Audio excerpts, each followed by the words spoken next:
Breaking কিছু খবর আছে আমার হাতে আজকে। আমি আপনাদেরকে সংক্ষিপ্ত সময়ের জন্য সেই খবরগুলো দিতে চাই। ১ম যে খবরটি সেটি হলো, মার্কিন প্রেসিডেন্ট অবশেষে তার ভুল স্বীকার করলেন এবং তিনি বললেন, ইসরায়েলকে বাঁচাবার জন্য তাকে যুদ্ধে যেতে হয়েছে।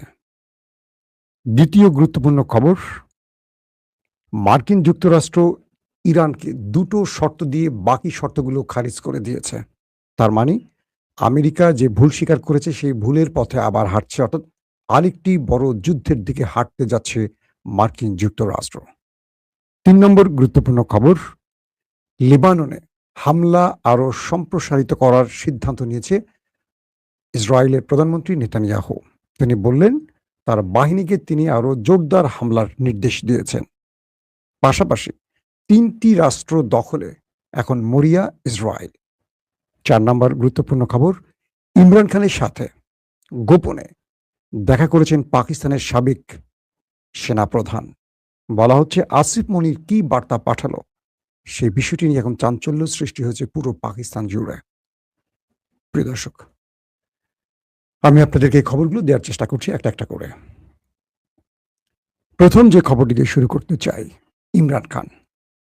পাকিস্তানের এই মুহূর্তে সবচেয়ে জনপ্রিয় নেতার নাম ইমরান খান, যিনি শেষ নির্বাচনে সর্বাধিক আসন পেয়েছিলেন কিন্তু ক্ষমতায় বসতে পারেননি।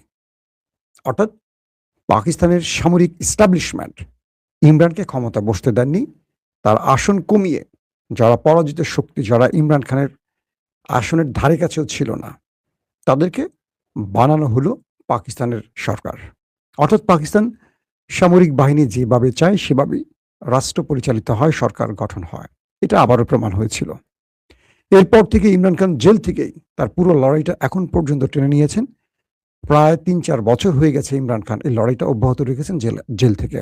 আস্তে আস্তে পিটিএর মধ্যে হতাশা সৃষ্টি হয়েছে, কারণ পিটিএর যে নেতাগুলো ছিলেন বাইরে, তারা ইমরানের দাবি অনুযায়ী বড় আন্দোলন সফল করতে পারেনি।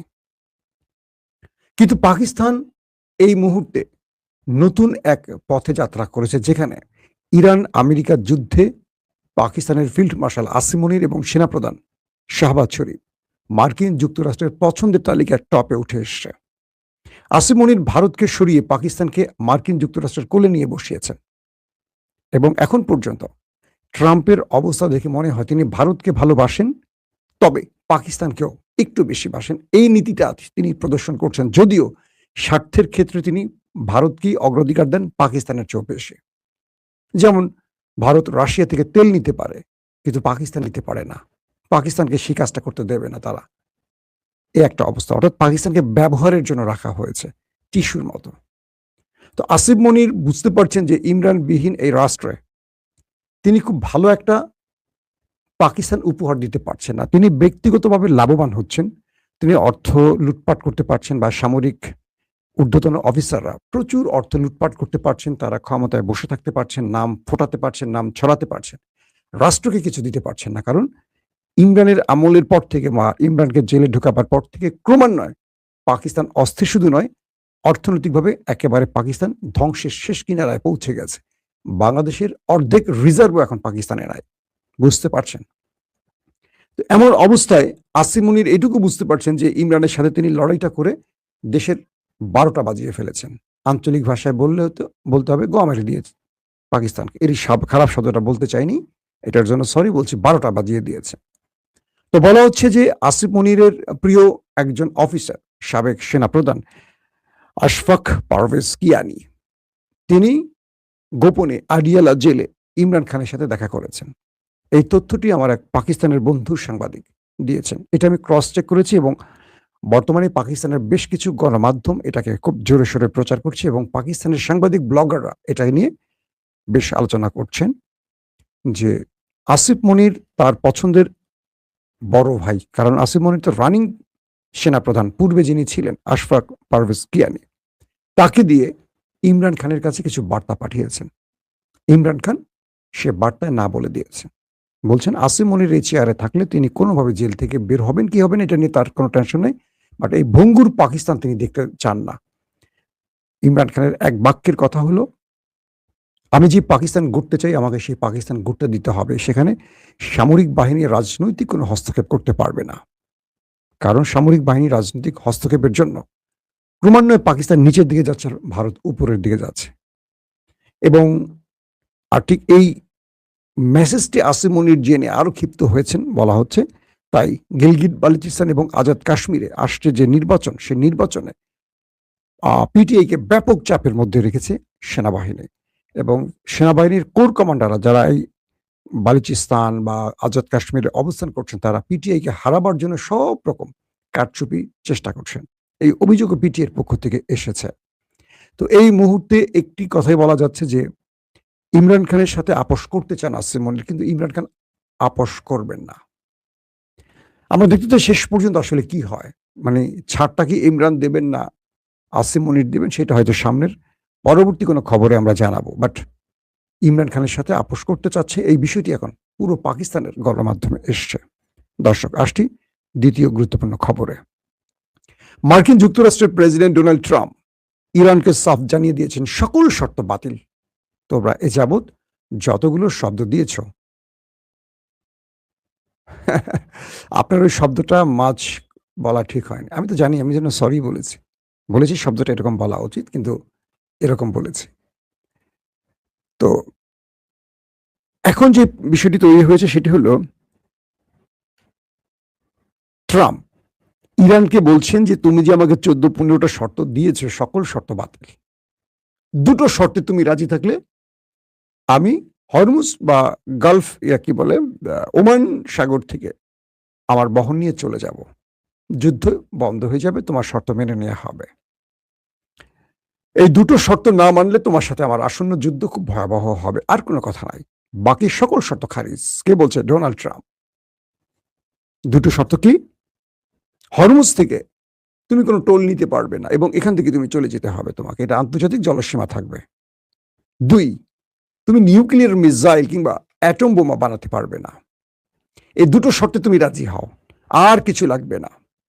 আমি সব গুটিয়ে বস্তা বেঁধে ব্যাগ গুছিয়ে আমার বাহিনী নিয়ে চলে যাব। বাগের গালিবাফ ইরানের স্পিকার বলছেন ইরান তার সার্বভৌমত্ব এবং জনগণের অধিকার একতিল ছাড়বে না। এই জন্য ইরান 1000 বছর যুদ্ধ করতে প্রস্তুত, কারণ ইরানের 1000 বছরের ঐতিহ্য রয়েছে, এটা পৃথিবী জানে। তার মানে কি বুঝলাম? স্পিকার বাগের গালিবাফ কি বললেন, আর তার মানে ডোনাল্ড ট্রাম্পের বক্তব্যের পর তার মানে যুদ্ধ আসন্ন। আবার আটকে গেলাম।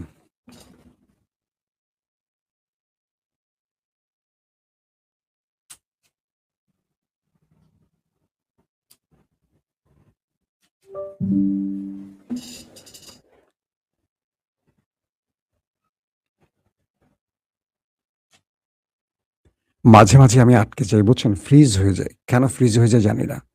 আপনারা একটু ধাক্কা দিবেন আমাকে, হ্যাঁ? আমি আটকে যাই, তো আমাকে ধাক্কা দেবেন।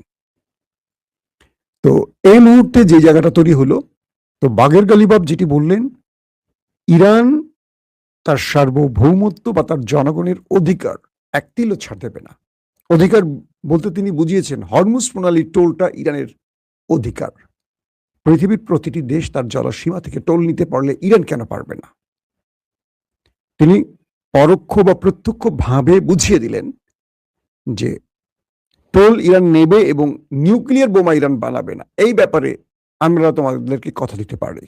অর্থাৎ ট্রাম্প বলছে যে ইরান আমাকে কথা দিয়েছে তারা নিউক্লিয়ার বোমা বানাবে না।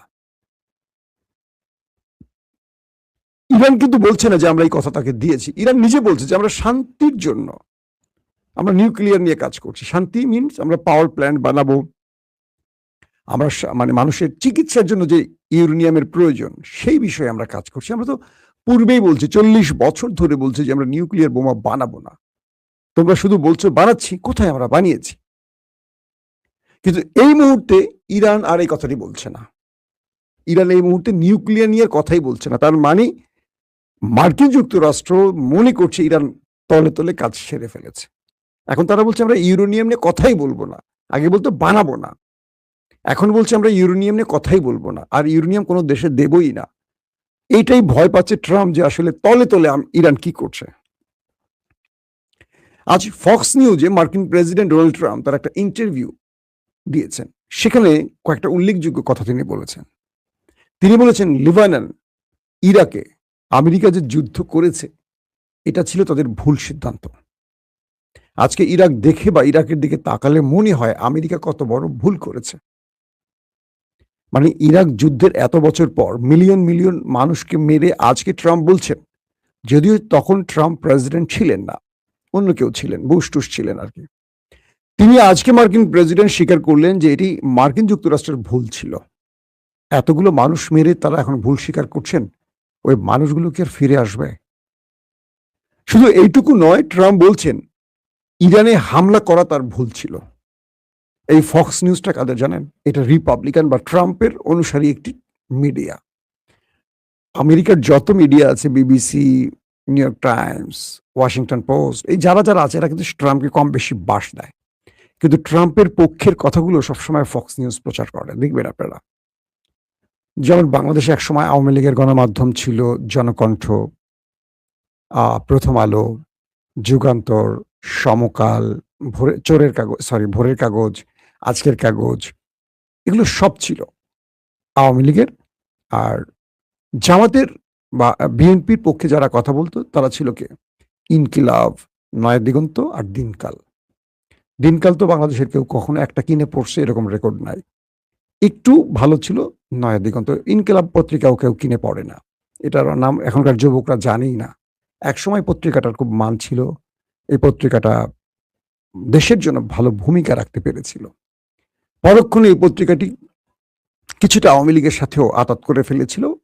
এখন এই পত্রিকাটির অবস্থা একেবারে, মানে পত্রিকার জগতে সবচেয়ে নিচে, দিনকাল আর ইনকিলাব কেউ কিনে পড়ে না। তো এই পরিস্থিতির মধ্যে মার্কিন প্রেসিডেন্ট ডোনাল্ড ট্রাম্প তিনি বলছেন যে ইরানে হামলা করা আমাদের ভুল ছিল, আমাদের এটা বোকামি ছিল, আমরা একটা বোকামি করেছি বা একটা বোকামিপূর্ণ সিদ্ধান্ত নিয়েছি। এই শব্দটা কখন বলছেন ট্রাম্প? যখন তিনি স্টিল যুদ্ধে আছেন এবং তিনি প্রেসিডেন্ট। পরে গিয়ে বই লিখছেন না, স্টিল বলছেন। 3 মাস 4 মাসের মাথায় ট্রাম্প বলছেন এটি আমার ভুল ছিল, বোকামি সিদ্ধান্ত ছিল, বোকামি করা হয়েছে, এই কাজটা বোকামি বলছেন তিনি। তিনি বলছেন 9 মাস আগে আমরা B2 বোম্বার দিয়ে যে আমরা ইরানে হামলা করেছি এবং ইরানের নিউক্লিয়ার প্রজেক্ট যে ধ্বংস করেছি, যদি এটা না করতাম আজকে ইরান তার নিউক্লিয়ার বোমা বানিয়ে ফেলতো। শুধু তাই নয়, আজকে মধ্যপ্রাচ্যে ইসরায়েল নামক কোনো রাষ্ট্র থাকতো না, ইরান এটিকে খেয়ে ফেলতো, হজম করে ফেলতো। ইসরায়েলকে বাঁচাবার জন্য আমাদের এই যুদ্ধটা করতে হয়েছে। কে বলছে? মার্কিন প্রেসিডেন্ট ডোনাল্ড ট্রাম্প, ফক্স নিউজে।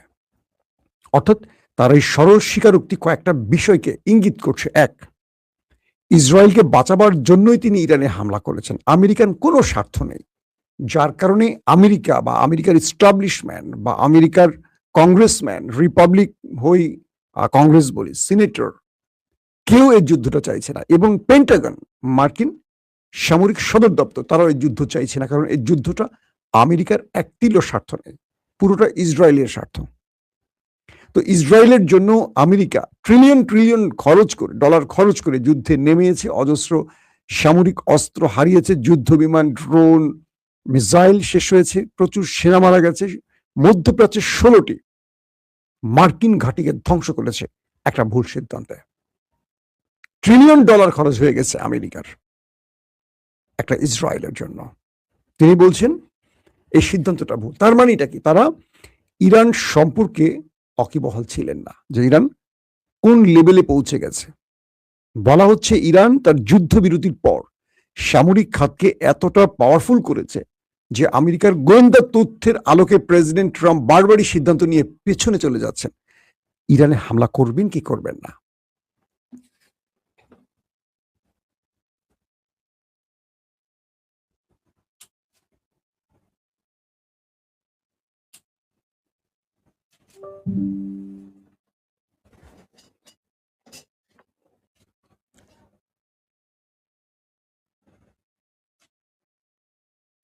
বারবার আমি ফ্রিজ হয়ে যাচ্ছি কেন ভাই, বুঝতে পারছি না।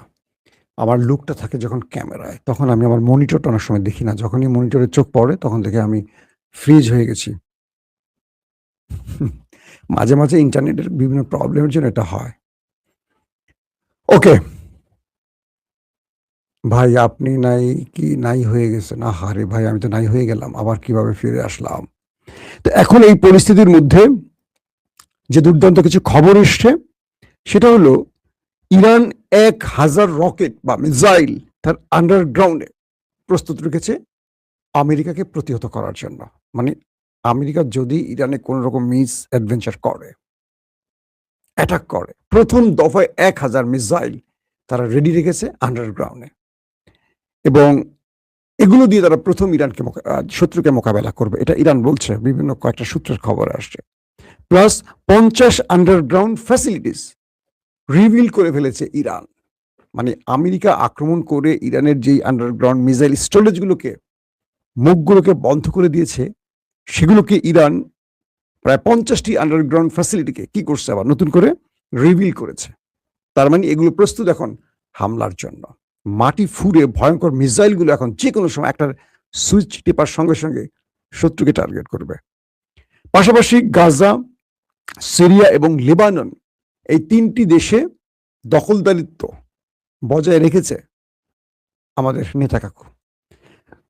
নেতানিয়াহু আজ তার বাহিনী আইডিএফকে বলে দিয়েছে লেবাননে তাদের হামলা আরো বাড়াতে হবে এবং সম্প্রসারণ নীতি, দখলদার বা দখলদারিত্বের যেই তাদের টার্গেট, সেটাকে আরো বড় পরিসরে ছড়িয়ে দিতে হবে। নেতানিয়াহু নিজে বলছেন। আমি বুঝলাম না আজকে কি প্রবলেম হলো, ক্যামেরা বারবার আটকে যাচ্ছে কেন?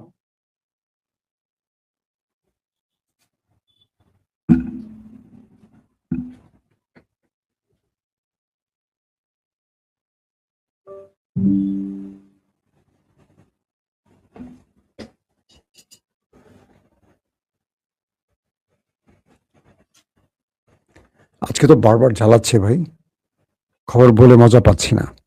তো নতুন করে নেতানিয়াহু তার নীতি ঘোষণা করেছেন এবং তার বাহিনীকে লেবাননে বড় হামলার নির্দেশ দিয়েছেন। এটা আরো ভয়ঙ্কর পরিস্থিতি তৈরি করবে এবং বলা যায় যে এটা যুদ্ধকে আরো কি বলবো বড় আকারে ছড়িয়ে দেবে মধ্যপ্রাচ্যে। আপনারা হয়তো আজকে একটা খবর পেয়েছিলেন যে কাতার, তারা ইরানকে হরমুজে টোল দেওয়ার ব্যাপারে তাদের সম্মতি জানিয়েছে। মানে কাতার ইরানের এই টোল নেয়ার ব্যাপারে তাদের সহমত প্রকাশ করেছে, যেটা আমেরিকার জন্য অনেক বড় ধাক্কা। যে কারণে আমেরিকা আজ ক্ষেপে গিয়ে বলছে সকল শর্ত বাতিল। তারা দুটো শর্ত বাইরে আর কোনো বিষয়ে কথা বলবে না। এখন বিশ্ব পরিস্থিতি আরেকটা যুদ্ধের দিকে যাচ্ছে। ট্রাম্পের এক এক সময় এক এক কথা, একবার বলছে ইরানে তাদের আক্রমণ ভুল ছিল, বোকামি হয়েছে, এই সিদ্ধান্ত তাদের সঠিক ছিল না। আবার তারা ইসরায়েলকে বাঁচাবার জন্য এই আক্রমণকে বৃহৎ পরিসরে ছড়িয়ে দেবার সিদ্ধান্ত নিয়েছে। দর্শক, আজকের মতো বিদায় নিচ্ছি। প্রত্যেকে ভালো থাকবেন। আল্লাহ হাফেজ। ওপেন দাইস মানে সত্যকে সত্য বলা, মিথ্যেকে মিথ্যে বলা। আমরা শোনা কথা নয়, চোখে যা দেখি তাই বলি।